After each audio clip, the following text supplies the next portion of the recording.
Welcome to Truth Meets Fiction, your home for timeless stories, unforgettable characters, and the kind of content that stays with you long after the credits roll. Whether it's fact, fiction, or somewhere in between, you'll find it here. Let's begin.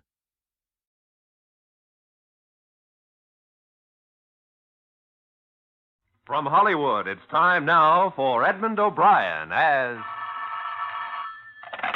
Johnny Dollar. This is Bob Case, Dollar, Piedmont Mutual. I've got to see you right away. What's the rush? The girl was pulled out of the East River. It turned out to be a policyholder. What am I, a private eye? Why don't you go to the police to find your killers? Oh, we know the killer. He's being executed right after midnight. What we want to know about is the victim.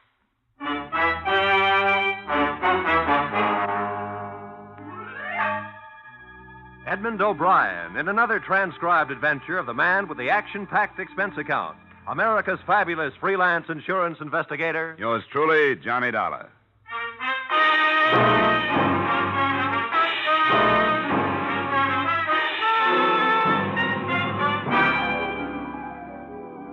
Expense account submitted by Special Investigator Johnny Dollar to Home Office Piedmont Mutual Life Insurance Company, Hartford, Connecticut.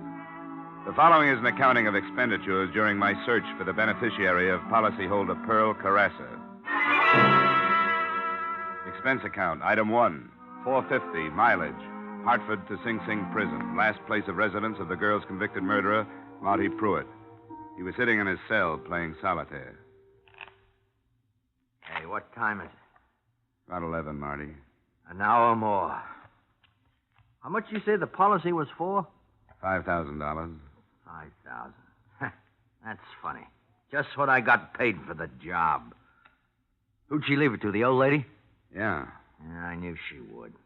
You know where I can find the beneficiary? The beneficiary? You didn't know the beneficiary, did you? Never had the pleasure. If you'd known her, you wouldn't be looking for her. Mrs. Carrassa's virtues are none of my business, Marty. The company has $5,000, and I've got to help them get rid of it. What good are you doing yourself by not telling me where she is, if you know? What time is it now? A little after 11. Boy, did that money look good. You know all the things you can do with $5,000? This girl back home. I was going to get married. Nah. I wasn't going to get married. I'd have put it in roulette like all them other times. You never did say who hired you. No, that's right. I never did. Marty, I know you've been through this before, but you got to admit it's a good point. You're going to die, and the real murderer is getting off free. Does that make sense to you? What's your business, mister? Insurance. Stick to it. I think I will. You know what I'd do if I was you? I'd take that $5,000 and put it in flowers. Thanks, anyway. Hey, Dollar, let me give you some last-minute advice. Leave it alone. It's the most unnatural mess you ever got yourself into in all your life.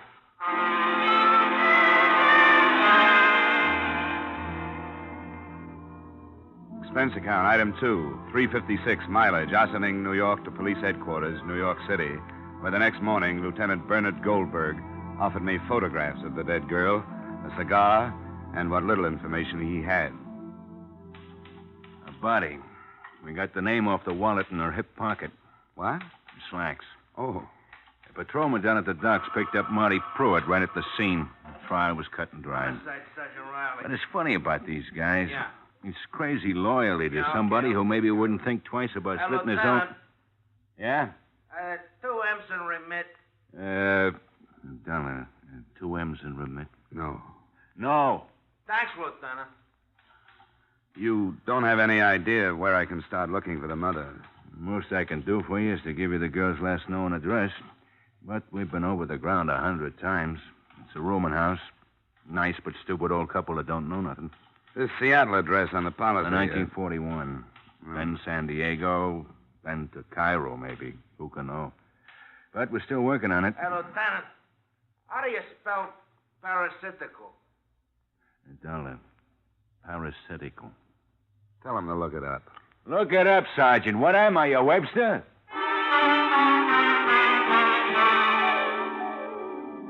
Expense account, item 3, $1.50 cab fare to a stack of dirty bricks in the Lower East Side.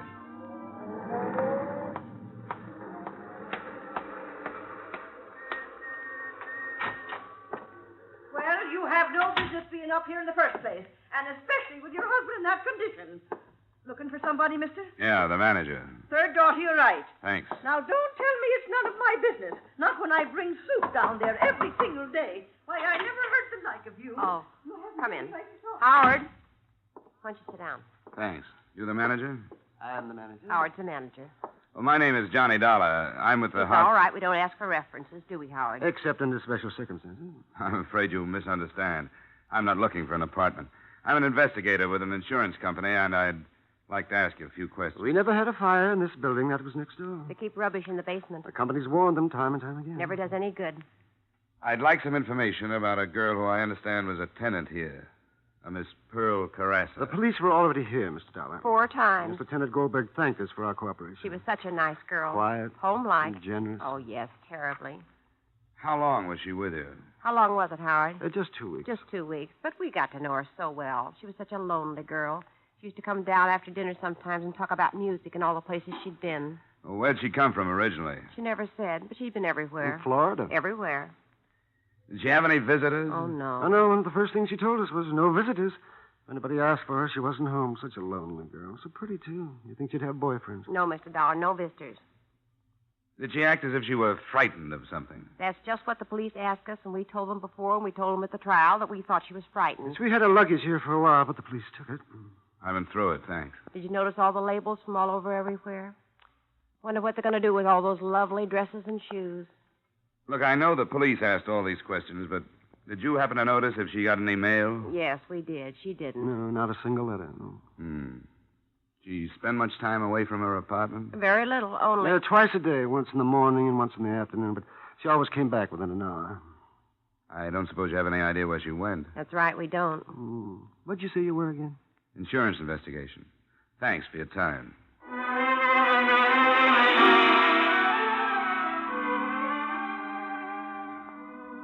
Expense account item 4, $50 in cab fares. It took me the rest of that day and half of the next visiting neighborhood postal substations. It looked like a beautiful way to waste time, but I was betting on the impossibility that her daily excursions had been for mail. This kind of foot padding taught me very little other than the fact that there are a good number of substations in any given half-hour area. The second afternoon, I dragged into a fruit store which advertised Postal Station 324, along with a special on honeydew melon. I walked up to the little cage. Anything for Carrasa today? Who? Carrasa, general delivery. Just a minute. Grant? Carrasa. Carrasa. Just a minute. Yes, here we are. 3 cents postage due, Las Vegas, Nevada. I looked at the envelope. Pearl Carrasa, all right. It had been forwarded from Las Vegas 3 days before. I said something to myself about hard work, patience, and fool's luck, then headed for a phone.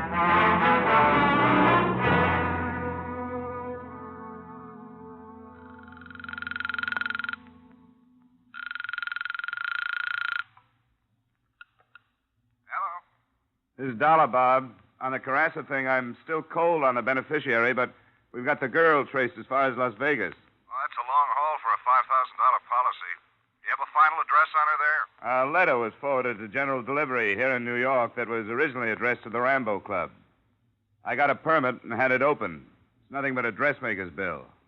I guess the Las Vegas Postal Authority sent it on. That's all I got. You want me to follow it up? Nothing else we can do. You hereby have authorization. Get going.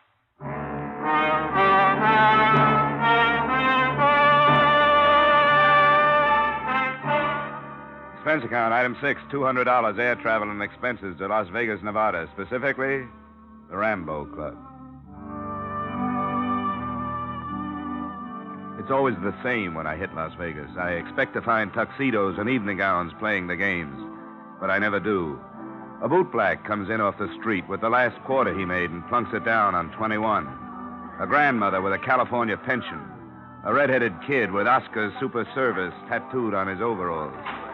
I always ask myself, where's all the big money? The answer is they're getting rid of it in the back rooms. Jackpot on the nickel one. How do you like that? Come on. I told my relief I had to go powder my nose, but what I really wanted was a drink. Sly, real sly. Is this taken? No, sit down. Thanks. What do you have, mister? A good bourbon, soda. Oh, thanks for your confidence in me. I'll fix you up. You worked here long? Have I? You like Nevada? What's your hometown? Las Vegas, Arrowhead in the summer. Yeah, I guess you know a lot of people here, huh? By sight, mostly. Very few by name. Everybody's a stranger. Say, maybe you know a friend of mine. I went to school with her. What was her name again? Carrasa. Pearl Carrasa. Save me my drink, Eddie. I gotta get back to work. Take it easy, mister. Best bourbon in the house. Thanks. That's $1.50. This is a real clip joint. Yeah, I can see. Yeah. Thanks. Say, wait a second. Do you know where I can find Mrs. Henrietta Carrasa? She's the mother of a girl that used to hang around here, Pearl. Well? Yeah. I think I can help you. Harry, take over. Here's your $1.50. Come on. $60. Oh, I'm sure going to win it this time. I'll tell you, boys. Wait a minute. Grace, will you quit? Grace, will you? Will you quit, Grace? Grace, I'm telling you, quit. Listen to me, Grace. Will you quit? Grace, quit! Shut up! The stairway led to the mezzanine. I followed the bartender along the thickly carpeted hall to a door labeled Peter Barron. My benefactor knocked, a shadow loomed on the frosted glass, and just like that, there he was. A long red gash of a scar ran across the left side of his face, twisting it into a humorless smile. The barkeep was dismissed with a nod. We sat down. Cigar? Thanks, no. What can I do for you? I'm looking for a Mrs. Henrietta Carrasa. Why? I got business with her. What kind of business? Insurance? She don't need no insurance. Where can I find her? She don't need no insurance. Well, thanks, anyhow. Sit down. What for? You see this mark across my face? You know how I got this? Asking foolish questions and not giving the right answers. Suppose you tell me what you want with Mrs. Henrietta Carrasa. I'll tell Mrs. Carrasa you were interested. Oh, look. This is no way to talk to me. Now, I got a lot of respect for your business ethics and all that, but you know how it is sometimes. Now, come on, Mr. Insurance. What do you want with Mrs. Carrasa? Are you a pretty good shot with that thing? 38's my specialty. In that case, I've got a check. What kind of a check? A $5,000 kind of a check. From whom? A daughter. Pearl? Pearl. She left her mother $5,000. How did you trace Pearl to Las Vegas? Never mind. You know what you look like to me? You look like a city official. It's the pinstripe. Now, how do I find Mrs. Carrasa? It's very simple. Mike, this is Mr. What's your name, Insurance? Dollar, Johnny. Take Mr. Dollar to see Mrs. Henrietta Carrasa. Treat him gentle. He's got some money for her.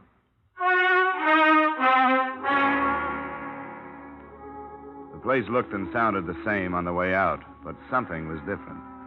Maybe it was the 4 6-footers standing at the door. As they fell in behind me, I thought maybe I'd asked one question too many. At the alley, I found out how right I was.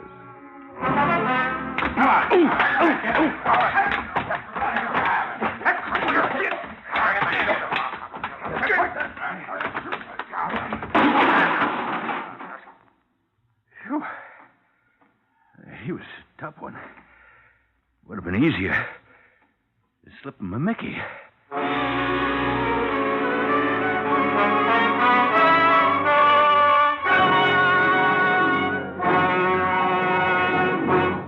In just a moment, we will return to the second act of yours truly, Johnny Dollar. But first, you hear them all on CBS, and some of the funniest parts of that all comes from the bird brain of a woman, Miss Gracie Allen of Burns & Allen.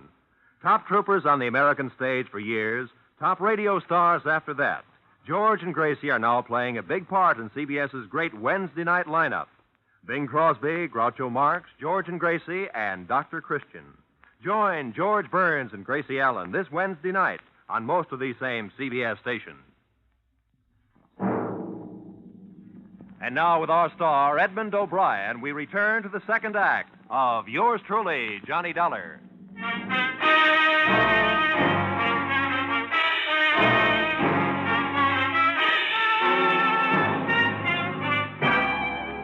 There was a lot more to this case than a $5,000 insurance payoff. I'd sensed that from the beginning.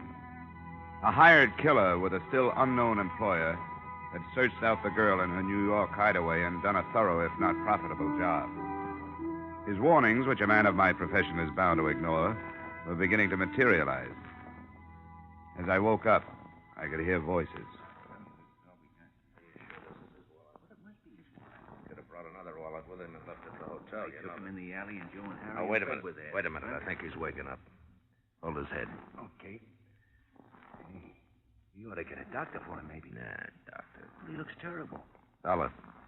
Dollar, can you hear me? Dollar. Huh? Where you from? Yeah, what's this insurance stuff?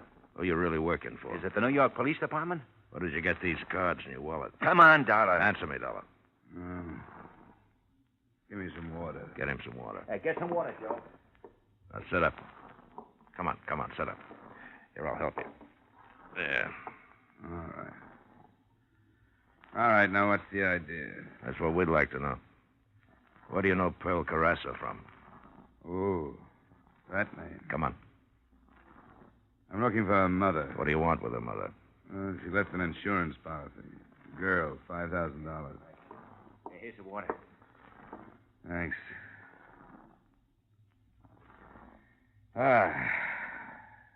Who are you? Pete Barron.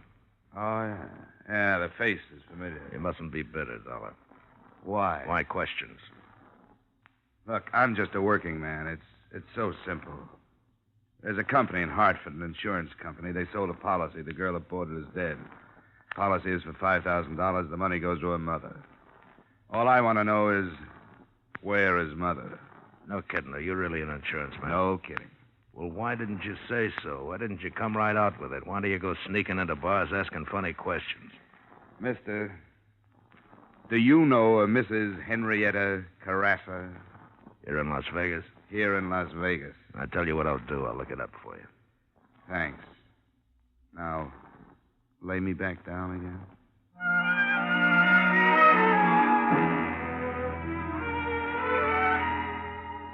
Expense account, item 7. $20, doctor bills. Nothing serious, but I couldn't go out in the street looking like that. I stayed in my hotel room for 2 days until the swelling went down. On the third morning, I had a visitor. It was the girl who gave me the brush off in Rambo's bar. She had an overnight bag with her. There was a label, Bloomington, Indiana. You're in trouble, you know that? 3 days ago, that information would have done me some good. I mean real trouble. You don't think Pete Barron let you out of there because he believed your story. No more than you think you weren't followed here. I know. She'd never come here. But Pearl, get a message to her, will you? Tell her never to show up here again. She won't. What do you mean she won't? She's dead. You got to her. You know why? I gotta get out of here. Wait a minute. Why did Pete Barron hire Pruitt to kill her? Let go. I gotta get out of here. He came up here for a purpose. Yeah, but I didn't know she was dead. You're going to let him get away with it? It's narcotics. The gambling place is up front. They fly it up from Mexico at night and get out by morning. Pearl found out about it, and that's why they did it. Does Barron know Pearl told you all this? I don't think so, but I'm not taking any chances. I got a bus ticket. It leaves from across the street. I only got a minute. Good luck, honey. After she left, I went to the window and watched her leave the hotel and cross the street. A nice girl, I thought. And I wondered how she got mixed up with Barron's crowd. The bus door opened, and she put one foot on the step. She crumpled to the sidewalk. The little overnight bag tumbled into the gutter. I got downstairs just ahead of the deputy sheriff, just after the bus had left. The people were still standing around. She was a nice kid. You knew her? Not for long. Did you see this happen? Yeah. Step over here for a second, will you, please?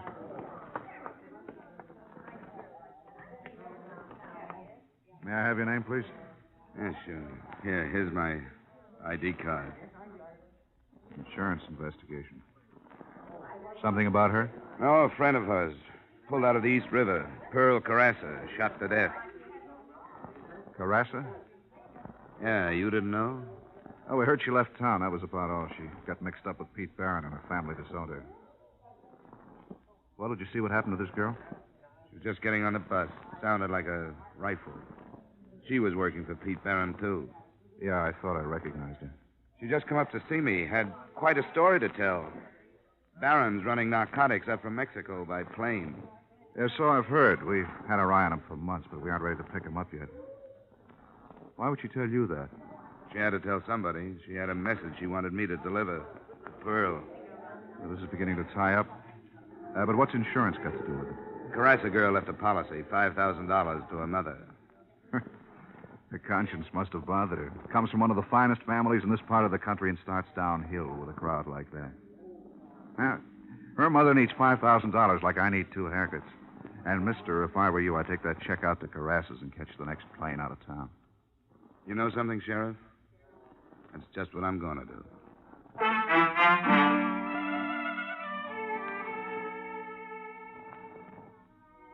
And that's just what I tried to do. Expense account item 8, 50 cents cab fare to the Carrassa estate on Juniper Drive. They should have charged admission. There was an ivied stone wall running all around it, and a mile drive through a cactus rock garden to the mansion. I felt a little like a grocery boy delivering a check for a measly $5,000. I was met at the door by a butler in a business suit and was toured around an indoor swimming pool and potted palms to the library. Buried in a large leather chair, reading a 25-cent version of How to Be Your Own Gardener, was the man of the house. I was introduced and left alone with him. Insurance? Investigation. How long since you've heard from your daughter? Oh, such a long time, such a long time. Is she in more trouble? She's dead, Mr. Carrasa. Dead? Pearl dead? Can't be. What happened? She was killed. An accident? No, it wasn't. Not an accident. Someone hired a killer. Oh. It's my fault. I knew, and I did nothing. Gregory, I've been looking all over for you. Have you watered the palms today? No. You didn't water the palms. Now, Gregory, the leaves will get all yellow and fall all over the floor, and it'll take simply minutes to clean up the mess around the pool. And I told you specifically that the music club had changed from Wednesday to Monday, and Monday is tonight. This is a man from the insurance company. How do you do? Now, Gregory, please do this one thing for me. You know how much I have to do. Henrietta. It's Pearl. I told you never to speak that name in my presence. She's dead. Dead? She was murdered, Mrs. Carrasa, in New York. I'm not sorry. Maybe I should be, but I'm not. Not in the least. She's never done anything but bring shame to me and to her father. She brought these awful people to the house. To this house, mind you. Humiliating me in front of my friends. She even wanted to marry one of them. Henrietta, please, not now, Henrietta. I'm not adept at putting on false grief like you are, Gregory. She was no good. When she brought this man in, I told her right there and then, you're not my daughter. Go to the people that you fit in with. Well, this is the way it had to end. I'm going upstairs. Mrs. Carrasa, just one thing more. If you'll sign this paper, my job will be over. I have a check for you. A check? What kind of a check? She left you $5,000. Me? She left me $5,000? I remember. The policy she took out in high school. She never canceled it, even when you sent her away. I don't want it. I don't want it. Tell me, do you know who killed my daughter? Well, the man that did the actual killing has already been executed in New York State. The man who hired him, it's only a suspicion I'd rather not say. Barron. What about this check? I don't think she wants the money. You can tell your company that. Look, Mr. Carrasa, I've come a long way. I'll leave it here. You can sign the form and mail it. Would you mind calling me a cab? Expense account item 9, 50 cents cab fare. Just as we pulled out of the driveway, somebody else pulled in. I don't know if he saw me, but I saw him. It was Pete Barron. Are you sure, Dahmer? Positive. Sheriff, I woke up looking at that face. What would Barron be doing at Carrassa's place? Could be a connection you didn't know about. Yeah, this could be the tie-up we've been looking for. Somebody who supplied the dough. It's a big operation. I'm sure Barron didn't have enough dough to start it. Well, what are we waiting for?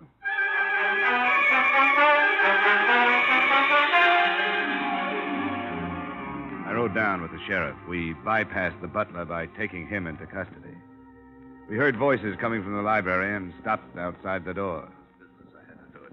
She threatened to go to the police. She may have been your daughter, but she wasn't mine. Now, why did you tell her? I didn't. She found out. She knew about us? Sure, she knew about you. She knew about everything. She would have turned you and your wife in a long time ago if you hadn't been her parents, but she was willing to turn me in, and I did what I had to. Wasn't my idea, you coming into this thing, but now that you're in it, you gotta learn that things like this happen. Yes. And things like this happen, too. Come on. Drop it, Carrasa. And look who's here. Hello, Mrs. Carrasa. Let's go, Carrasa. No, wait. I want you to know about this woman. I want you to know what she is. All respectability and shine. Chamber music and non-objective paintings in high society. And where did the money come from, Henrietta? From narcotics. From the same people you hated so much. Gregory, stop it! I had a tile business before the war, but it wasn't good enough for her. She wanted this place, Italian marble, tapestries. She met Barron in back rooms and arranged to have me buy into his gambling casino. That was the first thing. Don't you dare put the blame on me. Whose idea was it to have the narcotics flown in? How many times did I beg you to stop? But you never listened to me. You couldn't keep from impressing the ladies and gentlemen. And when Pearl wanted to marry a decent young man, you insulted him right out of this house. This is the woman who sent her daughter away because her friends were not good enough. I don't think you need me anymore, Sheriff. I'll just take that check and go home.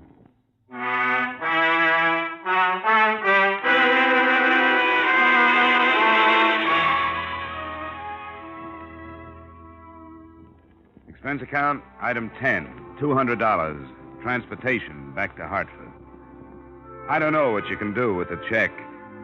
If it were up to me, well, I'd use it to clean up the respectable slums. But that's not my problem.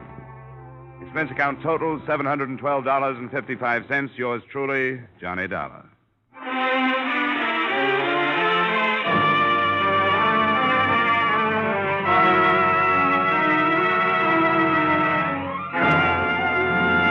Yours truly, Johnny Dollar, stars Edmund O'Brien in the title role and is written by Gil Dowd and David Ellis, with music composed and conducted by Leith Stevens. Edmund O'Brien can currently be seen starring in the Harry M. Popkin United Artists production, D.O.A. Featured in our cast were Hy Averback, Joseph Kern, Bill Johnstone, Bill Conrad, Martha Wentworth, Sarah Selby, Howard McNair, and Virginia Gregg. Yours truly, Johnny Dollar, is produced and directed by Jaime Del Valle.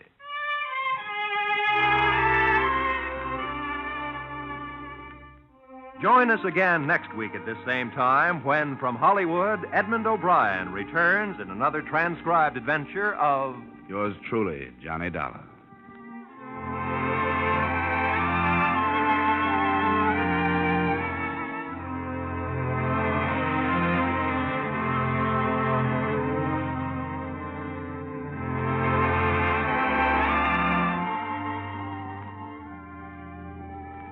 There is no more pitiful sound in the world than that of a hungry child. And it's a sound which can be easily heard in Europe and Israel, Korea, and the islands to the east. You can do much to help alleviate this condition through your continued purchases of care packages. Help banish the sound of hunger through your donations of care packages now.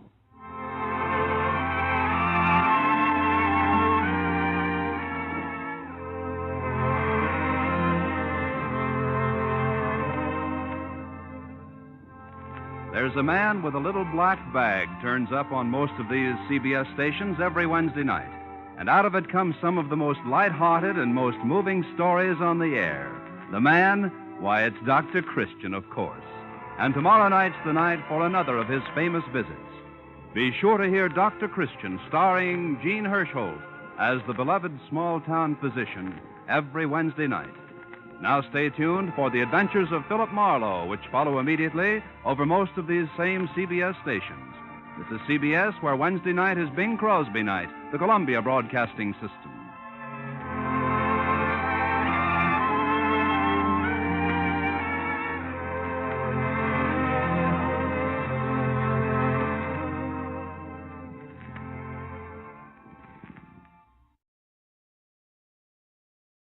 Every story leaves a trace, some in history, others in the shadows. If this one made you think, question, or shiver just a little, you're in the right place. This is Truth Meets Fiction.